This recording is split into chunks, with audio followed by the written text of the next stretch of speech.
Hi viewers, ఈ వీడియోలో మనం విశ్వంబర మూవీ గురించి క్రేజీ అప్డేట్ గురించి తెలుసుకోబోతున్నాం. మరి ఆలస్యం చేయకుండా వీడియోలోకి వెళ్ళిపోదాం. మెగాస్టార్ చిరంజీవి గారు నటిస్తున్న విశ్వంబర చిత్రంపై ఎలాంటి అంచనాలు ఉన్నాయో ప్రత్యేకంగా చెప్పాల్సిన అవసరమైతే లేదు.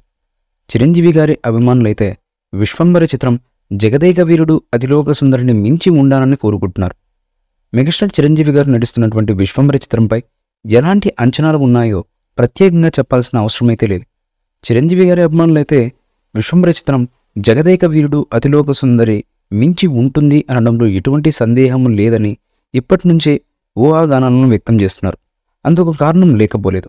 ఈ మోడర్న్ డేస్లో జానపద చిత్రం తెరకెక్కించి ఆడియన్స్ని మెప్పించడం అంత సులువైన విషయమైతే కాదు. అది రాజమౌళికి మాత్రమే చెల్లింది. ఎన్టీఆర్ ఏఎన్ఆర్ పీరియడ్లో జానపద పౌరాణిక చిత్రాలు రాజ్యం ఏలాయి. ఆ తర్వాత రాఘవేంద్రరావు గారు, కోడి రామకృష్ణ గారు లాంటి వారు అప్పుడప్పుడు ప్రయత్నించారు. కానీ యువ దర్శకుడు వశిష్ఠ నందమూరి కళ్యాణ్ రామ్ గారితో బింబిసార చిత్రం తెరకెక్కించి అందరినీ సర్ప్రైజ్ చేశారు. ఈ మూవీ కళ్యాణ్ రామ్ గారి కెరీర్లోనే బిగ్గెస్ట్ హిట్గా నిలిచింది.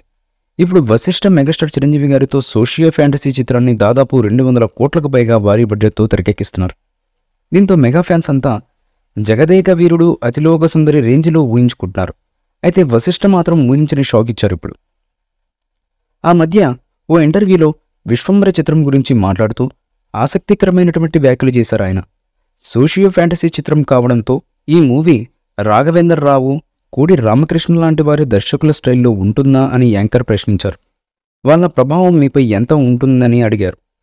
దీనికి వశిష్ఠ సమాధానం ఇస్తూ, తనపై ఏ దర్శకుడు ప్రభావం లేదని, నా స్టైల్లోనే నేను ఫాలో అవుతా, నేను రాసుకున్న కథ ప్రకారం నా రూల్స్నే నేను ఫాలో అవుతా అని ఆయన అన్నారు. ఒకవేళ నాపై ఏ దర్శకుడి ప్రభావం అయినా ఉంటే అది వివి వినాయక్ గారు మాత్రమే అని వశిష్ఠ షాక్ ఇచ్చారు. ఆయనతో నేను చాలా కాలం ట్రావెల్ చేశాను. ఆయన కథను వివరించే విధానం నాకు చాలా ఇష్టం. కథ విషయంలో పక్కా క్లారిటీతో ఉంటారని వశిష్ఠ తెలిపారు. ఇక విశ్వంబర చిత్రం రాజుల కాలం నాటి గెటప్పులు, కొత్త గెటప్పులు ఉండవు. చిరంజీవి గారిని ఫ్యాన్స్ ఎలా చూడడానికి ఇష్టపడతారో ఆయన అలాగే కనిపిస్తారని వశిష్ఠ తెలిపారు. ఈ చిత్రంలో త్రిష హీరోయిన్గా నటిస్తుంది. లోక కళ్యాణం కోసం విశ్వంలో జరిగే ఒక అద్భుతాన్ని సాధించే వీరుడిగా చిరంజీవి గారు ఈ సినిమాలో కనిపించబోతున్నట్లుగా తెలుస్తుంది. సామాన్య వ్యక్తిగా కనిపించే చిరు అంత పెద్ద కార్యాన్ని ఎలా సాధించారనేదే ఈ చిత్ర మూలకథ అని సమాచారం. ఇప్పుడు వశిష్ఠ మెగాస్టార్ చిరంజీవి గారితో సోషియో ఫ్యాంటసీ చిత్రాన్ని దాదాపు 200 కోట్లకు పైగా భారీ బడ్జెట్తో తెరకెక్కిస్తున్నారు. ఈ మూవీపై మీ అభిప్రాయాన్ని కామెంట్ బాక్స్లో తెలియజేయండి. ఈ వీడియో మీకు నచ్చితే లైక్ చేయండి, షేర్ చేయండి, కామెంట్ చేయండి. మరిన్ని అప్డేట్స్ కోసం మన ఛానల్ని సబ్స్క్రైబ్ చేయండి. అలాగే పక్కనే ఉన్న గంట సింబల్ని గట్టిగా టంగ్ టంగ్ అని కొట్టేసేయండి.